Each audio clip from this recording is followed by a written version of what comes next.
Hello and welcome back to A Link to the Past, and in this part we will be tackling the third and the last dungeon in the light world.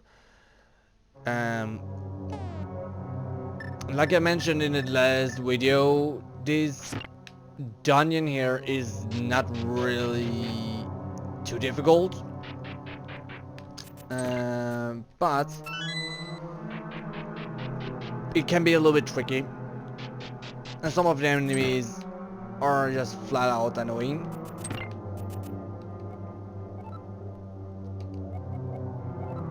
Yeah, the magic mirror allows us to warp back to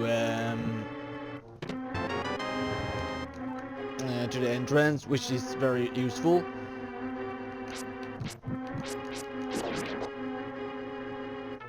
So you just get the key, go down here, and this part here.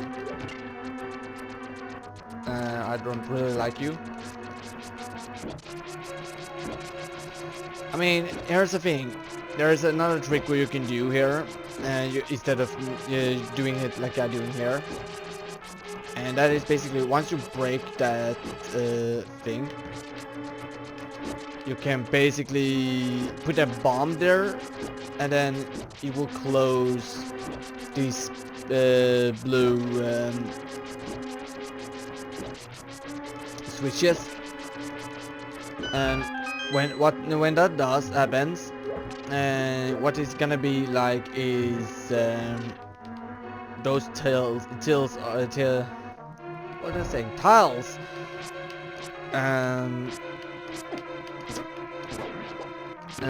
Those tiles are gonna block those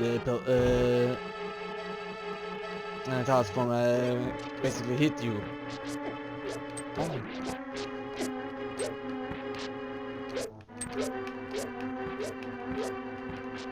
Oh my goodness!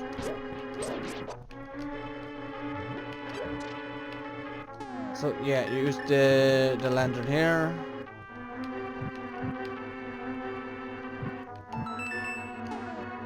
We're just gonna bring out this one because we're gonna teleport, and then yeah, we get a big key here. And you might be thinking, is this all of the dungeon already? Well, no. You get a big key, but it's not really the end of the dungeon. And now we're just gonna be climbing upwards. These ones can be a little bit annoying because we knocks you back when you're trying to hit them. And if you're not careful, you can actually go backwards into a hole, and yeah, like that. But that was my own fault. Here's the thing: the holes in this game, this dungeon, doesn't. Oh my goodness, really? Really? The holes in this dungeon doesn't really take damage, which is very happy, because otherwise I would be dead for a long time ago. All the thing it does is basically it just make you fall over to the downward instead. Push this up and then going up here, and you can see that that's the item chest. And we will get over to that. Got the compass.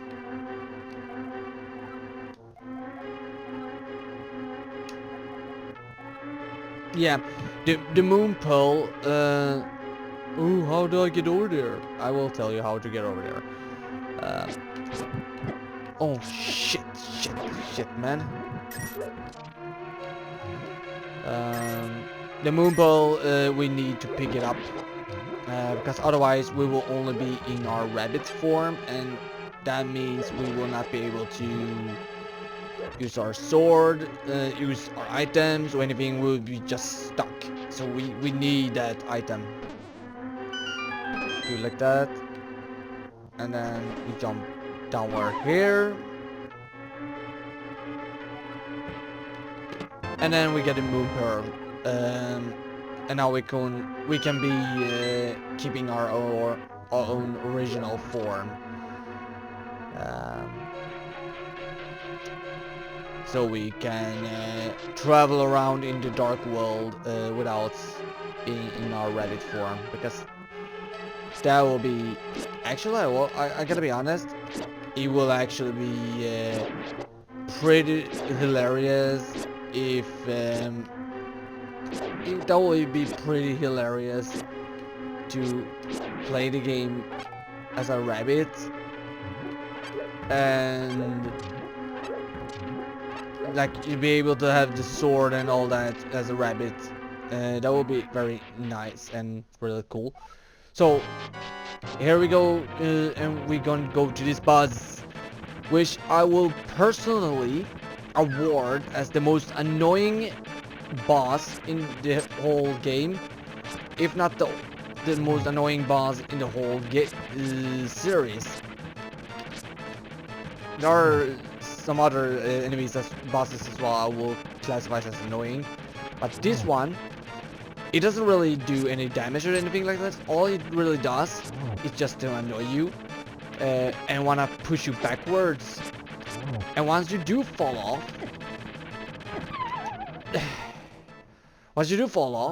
if you're unlucky, you can get to those holes there. And when you fall off, you have to start the whole boss all over again. The boss regain its full life. So, I mean, he's not even difficult, it's just annoying. Not terrifying either.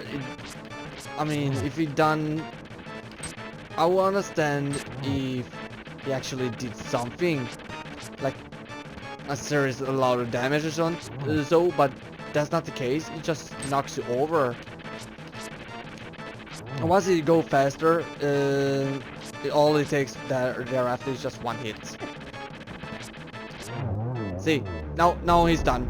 That's basically all he had to give. It's not much more difficult than that.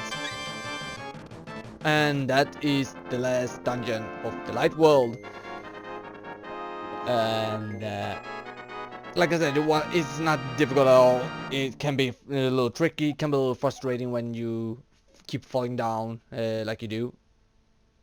So yeah, you want us to go to the Master Sword that is in the Lost Woods, and we can actually do that in this part.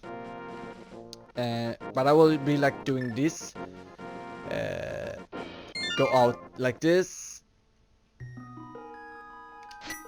And we're teleporting to our home instead, because that's quicker than just basically just going all the way.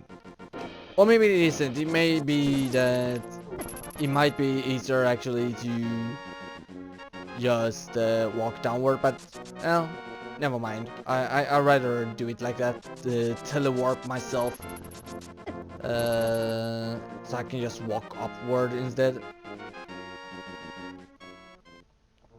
I'm gonna be honest though, the third dungeon, and when I was little, the first time when I did it, I was a little bit confused, because I really didn't know that I had to press that star thing and then drop downward in that hole to get the moon pearl.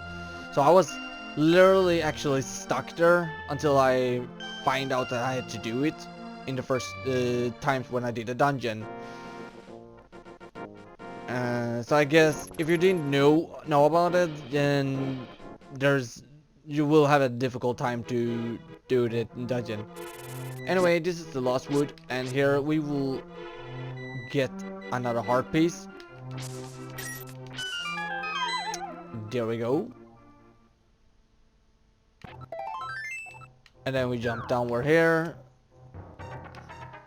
Let's see what here. Here doesn't have anything to say. His ex-member of the bandits is in the desert.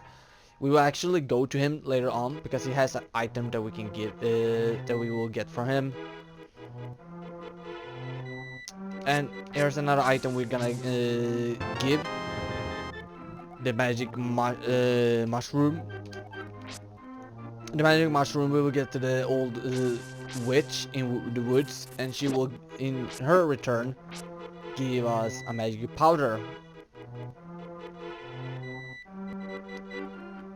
And this part over here, there we have a sword. I'm not gonna bring out the Bible to read this garbage. I'm just gonna do it like this. And we have the Master Sword. Yay! Suddenly, Sahala Shalala contacts you telepathically. I just love the part where it says like, suddenly Sahasharala contacts you telepathically.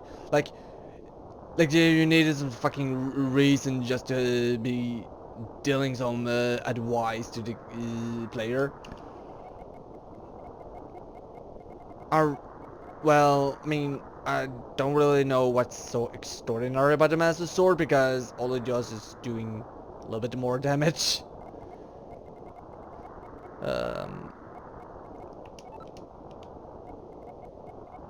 The destiny of this land is in your hands.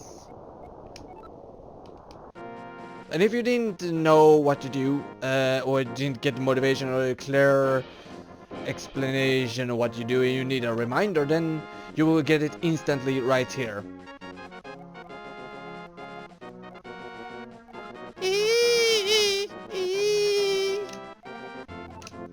Yeah, Zelda gets kidnapped and we are gonna have to save her.